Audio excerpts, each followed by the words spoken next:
শিশুদের মোস্ট অফলি থাকে প্রথমে নিউবর্ন বেবি আমরা দেখি কনজাংটিভাইটিস এখন নিউবর্ন বাচ্চা জন্মানোর পর থেকে after birth lacrimal duct obstruction, যেটা হচ্ছে আপনার নেত্রনালী ব্লক যেটা বলি, সেটা বাচ্চাদের ক্ষেত্রে আমরা কমনই পেয়ে থাকি। তো তারা আসুক, এসে আমাদের কাছে আমাদের সঙ্গে কোঅপারেট করুক এবং আমাদের ট্রিটমেন্টটা তারা নিক, যাতে শিশুরা সেই বয়স থেকে যারা ট্রিটমেন্ট পেলে আফটার 10 ইয়ার্সে পরে সে শিশুর দৃষ্টিশক্তি সাময়িকভাবে কিছুটা হলেও ডেভেলপ আমরা করে দিতে পারি।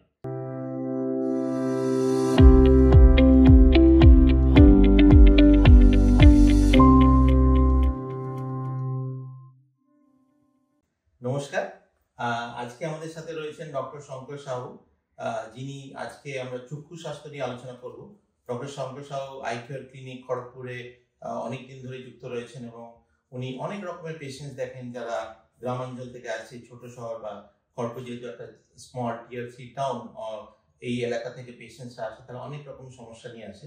সো ডক্টর শঙ্কর সাহু অনেক ধন্যবাদ আমাদের এই সেশনে পার্টিসিপেট করার জন্য।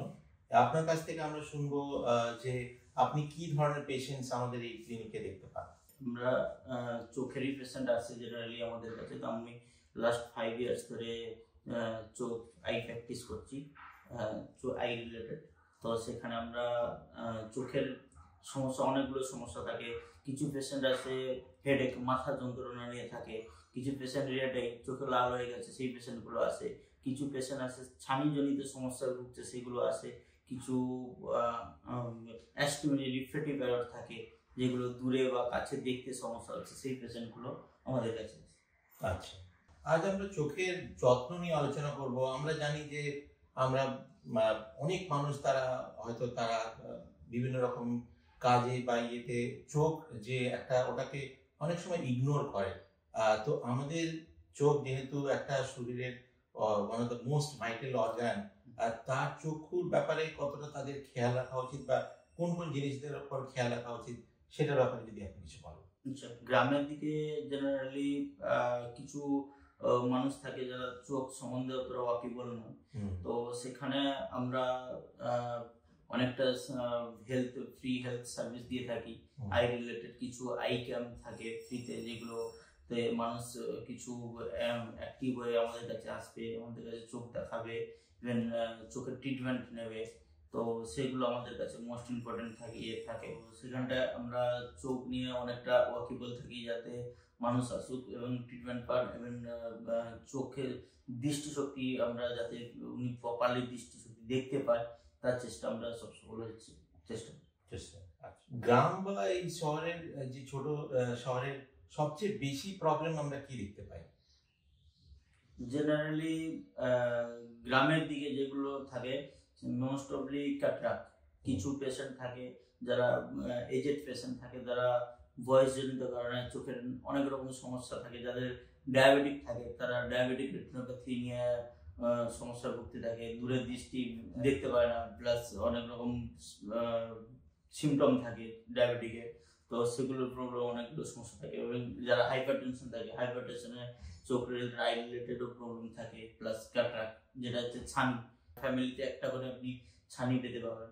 তো সেই হিসাবে ছানি পেশেন্ট গুলোকে আমরা নিয়ে আমাদের ক্লিনিকে নিয়ে এসে আমরা ফার্স্ট অফ অল তাদের ফলো আপ করে দেখে তাদের ক্যাটারাক্টের সার্জারির জন্য সুব্যবস্থা করে তাদের দৃষ্টিশক্তি পুনরায় ফিরিয়ে নিয়ে আসে। আচ্ছা, অনেক মানুষ বলছে বা আমরা শুনি যে বয়স বাড়ার সাথে সাথে চোখের যে দৃষ্টিশক্তি সেটা কমে যায়। এটা কি ঠিক? এবং এটাকে যদি আপনি চোখকে ভালো রাখতে চান বা বয়স বাড়ার সাথে সাথে, তার জন্য কি কি করবেন? দেখুন, বয়স বাড়ার সঙ্গে সঙ্গে ফার্স্ট অফ অল আমরা পার 6 month I examination most important. তো সেই হিসাবে আমরা জেনারেলি গ্রামের দিকে আমরা কেউ করি না সেটা। তো সেই হিসাবে যখন আমরা যখন 40 হয়ে যাচ্ছে, যখন খুব বেশি সমস্যা ক্রিয়েট করছি, তখন আমরা কোনো আই ক্লিনিকে গিয়ে তখন আমরা চোখটা পরীক্ষা করি, ততক্ষণে অনেকটা দৃষ্টিশক্তি আমাদের কমে যায়। আচ্ছা, সেকেন্ড হচ্ছে আমরা যখন আমাদের এজ 39 ইয়ার 38, এখন তো 35 থেকে পেস বাই পে চলে আসছে। তো সেই পেস বাই পে পেশেন্টদের আমরা জেনারেলি নিয়ার এডিশন, কাছের অ্যাকোমোডেশনের জন্য নিয়ার এডিশন দিয়ে প্লাস কনভেক্স প্লাস পাওয়ার লেন্স দিয়ে আমরা তাদের স্পেকটিক্যাল লেন্স দিয়ে আমরা তাদের কানেকশন করি, তাদের দৃষ্টিশক্তিটা পুনরায় ফিরিয়ে নিয়ে আসি। আচ্ছা আচ্ছা। এবং এজ রিলেটেড যাদের থাকে, যারা 60 বছর 70 বছর তো যাদের এজ থাকে, তারা আগে আমরা দেখি ক্যাটরাক্ট করানো যাবে কিনা, সেই সিচুয়েশনগুলো দেখি। যদি তার ক্যাটরাক্ট করানো থাকে, ছানি অপারেশন করানো থাকে, তাহলে তাকে করিয়ে দিই। যদি দেখা গেল কিছু সমস্যা থাকে চোখের ক্ষেত্রে, যেমন ডায়াবেটিক রেটিনোপ্যাথি থাকে, ERND থাকে, এজ রিলেটেড ম্যাকুলার ডিজেনারেশন থাকে, তো সেগুলোকে আমরা ক্যাটরাক্ট সার্জারি না করিয়ে তাদেরকে আমরা স্পেকটিক্যাল লো ভিশন এইডসের সাহায্যে আমরা তাদের দৃষ্টিশক্তি যতটা কারেকশন করানো যায় তার চেষ্টা করি। আচ্ছা, আমরা কিন্তু অনেক সময় শিশুদেরও অনেক সমস্যা দেখে থাকি এবং আমাদের ক্লিনিকে অনেক ছোট বাচ্চারা তারা আসেন, তার মা বাবা তাদের সঙ্গে নিয়ে আসেন। তো শিশুদের কি ধরনের চক্ষু সমস্যা আমরা দেখে থাকি? শিশুদের মোস্ট অফলি থাকে প্রথম নিউবর্ন বেবি আমরা দেখি কনজাংটিভাইটিস। এখন নিউবর্ন বাচ্চা জন্মানোর পর থেকে আফটার বার্থ কনজাংটিভাইটিস একটা মোস্ট ইম্পর্টেন্ট পার্ট, যে শিশুদের চোখে স্বাভাবিকভাবে আমরা দেখতে পাই। Plus NLDO, nasal lacrimal duct obstruction, যেটা হচ্ছে আপনার নেত্রনালী ব্লক যেটা বলি, সেটা বাচ্চাদের ক্ষেত্রে আমরা কমনই পেয়ে থাকি। প্লাস শিশুদের ক্ষেত্রে আরেকটা যেটা থাকে, কিছু মায়ের কিছু ক্রনিক ডিজিজের জন্য, যেটা আমরা অ্যামব্লোপিয়া বা নিস্টেগমাস বা স্কুইন্ট নিস্টেরা যেটা আমরা দেখতে পাই, তো সেগুলো বাচ্চাদের ক্ষেত্রে আমরা ফলো আপ করি। আচ্ছা, তাদের জন্য যদি সেরকম সমস্যা হয়ে থাকে তাহলে আপনি তাদের রেকমেন্ড করছেন যে তারা ক্লিনিকে এসে ডাক্তারবাবুর সাথে পরামর্শ করুন? হ্যাঁ, অফকোর্স। তো তারা আসুক, এসে আমাদের কাছে আমাদের সঙ্গে কোঅপারেট করুক এবং আমাদের ট্রিটমেন্টটা তারা নিক, যাতে শিশুটা সেই বয়স থেকে যেন ট্রিটমেন্ট পেলে আফটার 10 ইয়ার্সে পরে সে শিশু দৃষ্টিশক্তি সাময়িকভাবে কিছুটা হলেও ডেভেলপ আমরা করে দিতে পারি। আচ্ছা, প্রতিদিন নিত্যনিয়ত চোখকে ভালো রাখার জন্য কি কি যত্ন নেওয়া উচিত একজন মানুষের? আচ্ছা, চোখ ভালো রাখার জন্য সকালবেলা আমরা জেনারেলি সবাই ঘুম থেকে উঠে মুখ ব্রাশ করে এবং মুখ হাত ধুয়ে নিই। তো তারপরে আমরা কিছু খাবার খেয়ে নিই। তো সেই হিসেবে যখন চোখ আমাদের কাছে চোখের মধ্যে কোনো ধুলোবালি পড়বে বা কোনো আমাদের দৈনন্দিন বাইরে বেরোতে হচ্ছে, তো সেই হিসাবে ধুলোবালি, ডাস্ট প্লাস অনেক কিছু থাকে বাইরের পোকামাকড় যেগুলো আমাদের চোখে এসে পড়ে, তো সেসব প্রোটেকশন আমরা নেব। প্রোটেকশন হিসাবে কিছু সানগ্লাস আমরা ব্যবহার করতে পারি, প্লাস কিছু চেঞ্জার অটোসান লেন্স যেটা আমরা বলি, তো সেটা আমরা ইউজ করতে পারি। সেই হিসাবে আমরা প্রোটেকশন হিসাবে সানলাইট প্রোটেকশন জন্য বর্তমান এখন চলে এসেছে যেটা হচ্ছে ব্লু কাট লেন্স, যেটা আমরা এখন বেরিয়েছে যে 400% আলট্রা ভায়োলেট রশ্মি যেটা প্রোটেকশন করছে, তো সেটা দিয়ে আমরা সানলাইটও প্রোটেক্ট করতে পারি, ইভেন রাত্রিতে গাড়ির হেডলাইটও আমরা প্রোটেক্ট করতে পারি। আমরা আরো দেখছি যে আজকাল যে সূর্যের আলো সেটা অনেকটা তার ক্ষতিকর, এবং সেটা থেকে আরো কিভাবে বাঁচার উপায় থাকতে পারে। আর প্লাস সবচেয়ে বড় কথা, আজকাল এই ডিজিটাল যুগে যেখানে আমরা মোবাইল ফোন, টিভি এগুলো খুবই বেশি হচ্ছে আমাদের, এবং সেটাতে চোখের অনেক প্রভাব পড়ছে, এটার থেকে আমাদের কিভাবে বাঁচা যেতে পারে?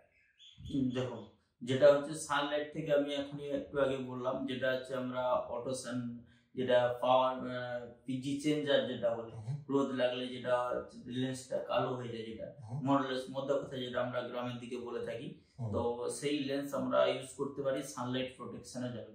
প্লাস ব্লু কার্ডও ইউজ করতে পারি সানলাইট প্রোটেকশনের জন্য, আলট্রা ভায়োলেট প্রোটেকশন যেটা।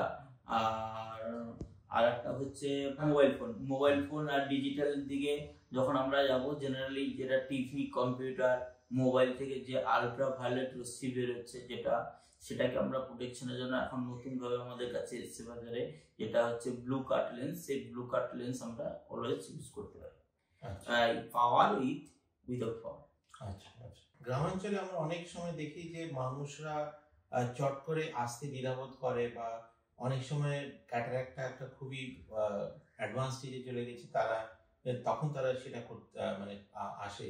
তো সেই জন্য আমাদের কি কি করণীয়, যাতে করে মানুষরা তার দ্বারা কিভাবে যাতে প্রবলেমটা একদম আর্লি স্টেজেই আমরা ডিটেক্ট করতে পারি এবং তার ট্রিটমেন্ট করতে পারি, তার জন্য মানুষদের কি কি বা তাদের পরিবারের লোকেদের যদি বাড়িতে বয়স্ক কোনো মানুষ থাকে তাদেরকে আমরা কিভাবে বলতে পারি যে না মা বা বাবা আপনি চলুন আপনার চোখটা চেক আপ করা উচিত, এইটার যে আমাদের যে অ্যাওয়ারনেস ক্রিয়েশনটা আরো কিভাবে বেটার করা যেতে পারে? দেখুন, প্রথমে আমরা জেনারেলি কিছু কিছু পেশেন্ট থাকে অ্যাক্টিভ থাকে যারা চোখ নিয়ে একদম টোটালটাই ওয়াকিবল, যারা চোখে কোনো সমস্যা হলে দৌড়ে ডাক্তারের কাছে আসে। কিছু পেশেন্ট তারা নেগলিজেন্সি থাকে, তারা জেনারেলি কোনো ওষুধ দোকান থেকে ওষুধ নিয়ে তারা চোখের মধ্যে দিয়ে দেখতে থাকে যে আমাদের এই ড্রপটা নিলে মনে হয় যেন কিছু একটা ভালো দেখছি, মনে হয় যেন কিছু একটা ভালো দেখছি। তো জেনারেলি কিছু পেশেন্ট যারা আসে, যাদের আমাদের কাছে আমাদের সঙ্গে কোঅপারেট করে বা আমাদের সঙ্গে কন্ট্যাক্ট করে, তাদেরকে আমরা ক্যাটারাক্ট দেখলে তাদেরকে আমরা ফার্স্ট অফ অল যদি ইম্যাচুয়ার ক্যাটারাক্ট থাকে সেখানে আমরা স্পেকটিক্যাল লেন্স দিয়ে বা এআর চশমা দিয়ে আমরা সেটাকে কারেকশন করে তাদের দৃষ্টিশক্তিটা পুনরায় ফিরিয়ে নিয়ে আসি। এবং যাদের যখন ডায়াবেটিক বা হাইপারটেনসিভ বা কিছু স্টেরয়েড ইউজ যারা কিছু পেশেন্ট থাকে যাদের ফুলফিল ম্যাচুয়েট ক্যাটারাক্ট থাকে, তাদেরকে আমরা ক্যাটারাক্ট সার্জারির জন্য আমাদের ক্লিনিকে নিয়ে আসি। আচ্ছা, বেসিক সার্জারি বা এই ধরনের জিনিসগুলো আজকাল অনেক নতুন অ্যাডভান্স ট্রিটমেন্টও আসছে এবং আমরা দেখেছি যে অনেক মানুষ সেটা নিয়ে অনেক দ্বিধাবোধ করে। তো আপনি কিভাবে এই মেসেজটা দিতে চান আমাদের যে গ্রামের পেশেন্ট বা আমাদের যে ছোট শহরের পেশেন্টদেরকে, যে এটা আজকাল অ্যাডভান্স এবং এটাতে মানুষরা কিভাবে বেনিফিট হতে পারে? দেখুন, ল্যাসিক তো আমরা জেনারেলি গ্রামের দিকে কিছু পেশেন্ট থাকে যারা করাতে ওটা একটু কস্টলি থাকে ল্যাসিক সার্জারিটা। তো সেখানটায় আমরা কিছু পেশেন্ট থাকে যারা আমরা একটু ল্যাসিক সার্জারি করিয়ে আমাদের দৃষ্টিশক্তিটাকে এই চোখের পাওয়ারটাকে একটু আমরা কারেকশন করে নিতে পারি, সেটা একটা করতে পারে। কিছু ক্যাটারাক্ট পেশেন্ট আছে সেগুলোকে আমরা আফটার ক্যাটারাক্ট সার্জারি করার পরে যদি না দৃষ্টিশক্তি তার আগের জায়গায় দেখতে না পায় বা কিছু দেখা গেল লেন্স অপাসিটি থাকে, সেখানে আমরা কিছু লেজার করিয়ে তাদের দৃষ্টিশক্তিটা আগের জায়গায় ফিরিয়ে নিয়ে আসতে পারি। আচ্ছা, এরপর আমরা চলে আসি ডায়েট বা নিউট্রিশন। একটা চোখকে ভালো রাখার জন্য কি ধরনের খাওয়া দাওয়া করা উচিত, আর জল কম খেলে কি চোখ শুকিয়ে যায়, এটার সাথে কোনো তাৎপর্য আছে কিনা, এই ব্যাপারে আপনি কিছু বলুন। হ্যাঁ, যেটা হচ্ছে আমরা জেনারেলি রেগুলার যেটা আমরা খাওয়া দাওয়া করি, একটু ভেজিটেবল যেমন গাজর, বাঁধাকপি, টমেটো, এই টাইপের ভিটামিন এ জাতীয় খাবারগুলো যেমন আমরা রেগুলার যদি খাদ্য তালিকার মধ্যে রাখতে পারি তাহলে বেটার হয়। প্লাস যদি কিছু আমরা সামুদ্রিক মাছ বা কিছু চুনো মাছ, ছোট ছোট ছোট মাছের ইয়ে থাকে যদি, তো সেগুলো যদি আমরা খাদ্য তালিকার মধ্যে রাখতে পারলে তার বেটার চোখের দৃষ্টিশক্তিটা কিছুটা আমরা ডেভেলপ করতে পারি। প্লাস লোটে মাছ যেটা থাকে সেটাও কিছুটা চোখের জন্য অনেকটাই উপকারী। তো সেই হিসেবে আর একটা হচ্ছে যেটা আপনি বলছেন, যেটা ডায়েটের মধ্যে আমরা চেষ্টা করব পেশেন্টদের কিছু ডায়াবেটিক পেশেন্ট থাকে সে বা কিছু হাইপারটেনশন পেশেন্ট থাকে, তাদেরকে আমরা কিছু ভিটামিন এ জাতীয় খাওয়ার জন্য শাকসবজি বা পালং শাক যেটা থাকে সেগুলো খাওয়ার জন্য পরামর্শ দিয়ে থাকি। আর জল খাওয়ার সাথে কি হ্যাঁ, জল যদি আমরা ঠিকঠাক ভাবে আমাদের দৈনন্দিন চাহিদা অনুযায়ী জল যেটা আমাদের শরীরের প্রয়োজন 7 থেকে 8 লিটার, সেই হিসাবে আমরা জল খাই না, কেউই খায় না। তো আমরা চেষ্টা করবো যদি সাফিসিয়েন্ট জল যদি আমরা খেয়ে থাকি, অনেক সময় ড্রাই থাকে, তো শরীরে জল শুকিয়ে থাকলে চোখেরও জল শুকিয়ে যায়, সেই হিসাবে আমরা ড্রাই একটা থাকে প্রবলেম থাকে, সেখান থেকে ইরিটেশন বা চোখে চোখ লাল হয়ে যাওয়া বা হেডেকও হতে পারে, আই স্ট্রেন হতে পারে, সেখান থেকে চোখের অনেক রোগগুলো সমস্যা থাকতে পারে। অনেক সময় আমরা হঠাৎ করে কোনো মানুষের দেখি হঠাৎ করে চোখ ঝাপসা হয়ে যাচ্ছে বা তারা কিছু হঠাৎ করে দেখতে পাচ্ছে না, সেই অবস্থায় তাদের ইমিডিয়েটলি কি করা উচিত? হ্যাঁ, সেই হিসাবে যদি কোনো পেশেন্ট থাকে যে আমরা বলবো যে আমাদের ক্লিনিকে আসুন, এসে আপনারা যদি সাডেনলি ভিশন লস হয়ে থাকে তো ইমিডিয়েটলি আপনি যে কোনো চোখের হসপিটালে যোগাযোগ করুন অথবা আমাদের ক্লিনিকে আসুন, আমরা চেষ্টা করবো আপনাদের দৃষ্টিশক্তি ফিরিয়ে দেওয়ার জন্য। তো মোস্ট অফলি থাকে যেটা ডায়াবেটিক রেটিনোপ্যাথি থাকে, হাইপারটেনশন থাকে, প্লাস গ্লোকোমা থাকে, গ্লোকোমা যেটা রোগ থাকে যেটা সাডেনলি লস অফ ভিশন হতে পারে, বা কিছু কারণে ট্রুমেটিক কোনো ইনজুরি থাকে, লস অফ ভিশন হতে পারে, সাডেনলি লস অফ ভিশন। তো সেখানটাই বলবো, আপনারা তো জানেন না কি সিচুয়েশন আছে বা আপনার চোখে, বা কিভাবে কি কারণে ভিশন লস হয়েছে, সেটা আপনারা আসুন আমাদের ক্লিনিকে, আমরা সেটাকে পরীক্ষা নিরীক্ষা করে বা আমরা ইনস্ট্রুমেন্টের মাধ্যমে সেটাকে টেস্ট করে আমরা বলে দিতে পারবো যে ট্রিটমেন্ট কি আছে বা কিভাবে কি করলে আমরা সেটাকে আগে দৃষ্টিশক্তি ফিরিয়ে দিতে পারি। আমরা আরেকটা প্রশ্ন, মানে অনেক সময় দেখি যে চোখ লাল হয়ে যাচ্ছে বা রেড এর অনেকটা প্রবলেম, এই ব্যাপারে আপনি কি বলবেন?